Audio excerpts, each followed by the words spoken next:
Okey, bagi budak baru jawab. Okey, jawapan dia dalam surah Al-Fatihah yang menggambarkan kepada kita adalah iyyaka na'budu wa iyyaka nasta'in. Kita gambarkan dua keadaan, iaitu adalah keadaan sifat yang ada pada manusia itu kalau memahami Al-Fatihah perlu ada dalam dua keadaan, ikhlas dan tawakal.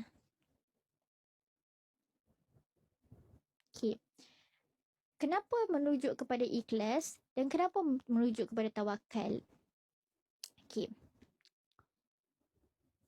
Thank you. Semoga berbahagia sikit. Okey. Pertama, kepada ikhlasnya kita tengok iyyaka na'budu.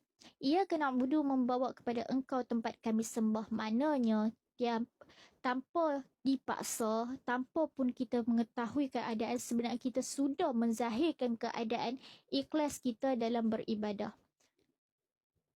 Okey. So, membawa keadaan ini adalah satu gambaran seorang hamba yang ikhlas dalam beribadah. Okay? Ikhlas dalam beribadah. Maknanya, kita menzahirkan istihar diri kita, kita meletakkan keikhlasan dalam aku kata iyyaka na'budu wa iyyaka na'budu. Engkau tempat kami sembah. Maknanya kita tidak menduakan Allah, kita tidak pula meletakkan sesuatu yang menghalang kita dalam kita mengaku Allah itu tempat kami sembah. Hanya Allah saja kami sembah. Iaitu iyyaka na'budu. Keikhlasan seorang hamba dalam menzahirkan, bukan sekadar membaca. Sebab tu dalam solat seelok-eloknya gambarkanlah keadaan kita memahami ayat. Bukan hanya macam baca Bismillahirrahmanirrahim, Alhamdulillahirrahmanirrahim. Tak. Sebab tu nak ada sifat khusyuk bila kita memahami dan kita praktik di luar sama. Maksudnya dua-dua tu perlu ada. Bukan benda yang kita kata, macam mana nak dapat ikhlas? Macam mana nak dapat ikhlas? Kalau baca pun dalam keadaan terkuntang-kanting dan tidak memahami. Okay. So, keikhlasan tu ada bila kita mengistiharkan tentang kita ini ikhlas. Membawa kepada iyyaka na'budu. Okay, engkau tempat kami sembah. Okay. Wa iyyaka nasta'in. Okey, itu membawa kepada tempat kami memohon pertolongan. Ini yang membawa kepada sifat tawakal. Thank you, semoga dia merahasi.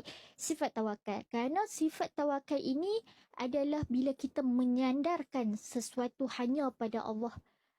Okey, kita tidak membawa kepada aku serahkan, aku sandarkan sesuatu ini hanya padamu ya Allah. Apa segala pun keadaan, okey. InsyaAllah. Okay. Apa pun segala keadaan kita meletakkan tawakal ini sandar saja hanya pada Allah. Hanya Allah saja menjadi pelindung aku. Hanya Allah saja yang memberi segala sesuatu. Jadi, okay, ayat ni juga, okay, bila hampa sakit, okay, ni tips juga. Ustaz saya beritahu, okay, kalau sakit, bila hampa makan ubat ke apa, okay, sama baca Bismillahirrahmanirrahim, baca Al-Fatihah, sampai iyyaka na'budu wa iyyaka nasta'in, niat dalam hati, iaitu ya Allah, jadikanlah ubat ini, asbab ubat ini sebagai penyembuh. Sebab kita tawakal. Sebab ayat ini menggambarkan engkau tempat kami sembah dan engkau tempat kami mohon pertolongan. Maknanya kita tawakal dengan asbab ubat saja, bukan kita percaya ubat tu. Okey? Tak kira lah kalau kita dalam keadaan apa sekalipun. Okey? Maksudnya kita meletakkan sifat tawakal. Aku sandarkan, aku usaha dah semua, dan ubat ini sebagai asbab. Sembuhkanlah aku dengan asbab memakan ubat ini. Yang menyembuhnya engkau ya Allah. Telan, sambunglah ayat. Okay? Sambunglah ayat. Lepas tu, janganlah Sadaqallahul Azim. Janganlah macam tu. Iyyaka na'budu wa iyyaka nasta'in. Makan Sadaqallahul Azim. Tak payahlah. Maksudnya, telan, sebelum telan tu sampai ke iyyaka na'budu wa iyyaka nasta'in, Allah SWT niat ya Allah jadikanlah ubat ni asbab penyembuh, asbab tawakal. Sudah, maksudnya usaha kita beli ubat, kita apa-apa, asbab ni aku tawakal ni, ubat ni tawakal aku, sandarkan kesihatan aku ini hanya engkau yang menyembuh, bukan ubat tu yang jadi jawapan. Masukkan, sambung dengan bacaan ihdinas siratal mustaqim. Okay. Waalaikumsalam warahmatullahi.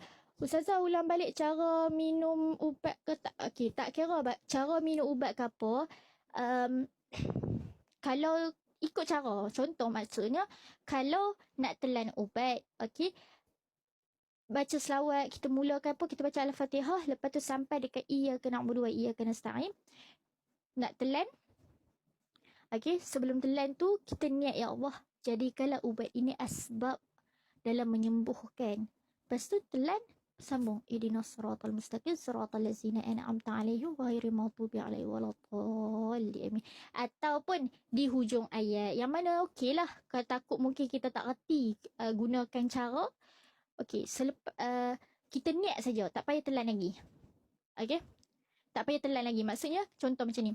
Kita pegang ubat tu, okey, baca sampai dekat ayat iyyaka na'budu wa iyyaka nasta'in, niat dulu. Niat seketika. Allah, jadikan ubat ni asbab bagi aku. Baca sampai habis dulu. Asbab untuk sembuhkan penyakit aku. Jadikan ni. Lepas tu, ihdinas siratal mustaqim siratal ladzina an'amta 'alaihim ghairil maghdubi 'alaihim waladdallin. Lepas tu kita nak mulakan dengan subhanallah walhamdulillah wala ilaha illallah wallahu akbar. Allahumma salli ala sayyidina Muhammad wa ala ali sayyidina Muhammad. Telan pun tak apa. Maknanya mulakan dalam keadaan mana pun tak apa. Tapi seeloknya, kalau tak reti sangat, baca, tapi sampai kat iyyaka na'budu wa iyyaka nasta'in, nanti seketika niat pasang. Ya Allah, jadikan asbab ubat ini penyembuh bagiku. Okey?